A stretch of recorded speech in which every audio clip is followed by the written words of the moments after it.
Hello friends, young பிளேயரான ஹர்ஷித் ராணா பார்த்தீங்க அப்படின்னா பயங்கரமாக ஆங்க்ரியாக அக்ரெசிவாக வந்து ஒரு செலிப்ரேட் ஒன்று வந்து பண்ணியிருப்பார்.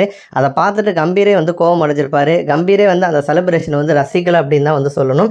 ஒரே நாளில் பார்த்தீங்கன்னா ஹர்ஷித் ராணா வேறு லெவலில் வந்து வைரல் ஆகிட்டார், வேறு லெவலில் வந்து ரீச் ஆகிட்டார் அப்படின்னு தான் வந்து சொல்லணும்.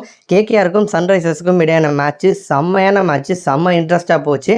ஏன்னா ஒரு புறம் வந்து ரசல் வந்து பிரித்து மேய்ஞ்சார். அவர் வந்து பார்த்தீங்கன்னா 7 சிக்ஸர்கள் வந்து பறக்க விட்டார்.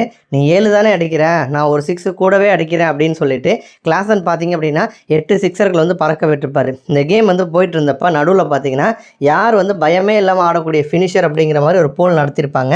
அதில் வந்து பெரும்பாலான பேர் வந்து ரிங்கு சிங்க்கு தான் ஓட் பண்ணியிருப்பாங்க. அதுக்கப்புறம் ரசல் கடைசி ஆப்ஷன் தான் வந்து கிளாசனுக்கு வந்து ஓட் பண்ணியிருப்பாங்க. ஆனால் அப்படிப்பட்ட கிளாசன் பார்த்தீங்கன்னா இந்த கேமில் வந்து பிரித்து எடுத்துட்டாரு. 29 பந்தில் 63 ரன். மனுஷன் ஒரு 4 கூட வந்து அடிக்கலை, 8 சிக்ஸர்கள் வந்து பறக்க விட்டுருப்பார். அதுலேயும் இந்த கேமில் வந்து ரொம்ப ஏமாந்து போன ஒரு மொமெண்ட் அப்படின்னா 19வது ஓவர் ஸ்டார்க் போட்டிருப்பாரு. அந்த ஓவரில் வந்து ஸ்டாருக்கு ப்ரெஷரை குறைப்பார் அப்படின்னு சொல்லிட்டு தான் ஐயர் அவர்கிட்ட பாலை கொடுத்துருப்பாரு. ஆனால் அந்த ஓவரில் வந்து ஸ்டார்க் என்ன பண்ணியிருப்பாருன்னா 4 சிக்ஸை வந்து கொடுத்துருப்பார். 26 ரன் வந்து அந்த ஓவரில் வந்து கிளாசன் வந்து அடிச்சிருப்பார். ஸ்டார்க் ஓவரை பிரிவுன்னு பிரிச்சுட்டாரு. ஒரு விக்கெட் கூட இத்தனைக்கு ஸ்டார்க்கால் வந்து எடுக்கலை. 4 ஓவர் போட்டு 53 ரன்னை வாரி வழங்கியிருக்காரு ஸ்டாருக்கு. இது ஒரு புறம் இருக்க, இன்னொரு புறம் பார்த்தீங்க அப்படின்னா Harshit Rana young bowler 4 over போட்டு 33 ரன்னை மட்டும் விட்டு கொடுத்து 3 விக்கெட்ஸை வந்து இவர் வந்து கைப்பற்றியிருக்காரு. அதுலேயும் கடைசி ஓவரில் 13 ரன் கிட்ட வந்து அடிக்கணும், ஆனால் வந்து 8 ரன் மட்டும்தான் கொடுத்துருப்பாரு. இத்தனைக்கும் முதல் பந்தில் கிளாசன் வந்து இவர் ஓவரில் வந்து 6 வந்து அடிச்சிருப்பார். 6 அடித்த போதிலுமே கூட கேமை வந்து மாற்றி மேட்சை அடுத்த கட்டத்துக்கு வந்து கொண்டு போய் டீமை வந்து ஹர்ஷித் ராணா வந்து ஜெயிக்க வச்சுருப்பார்.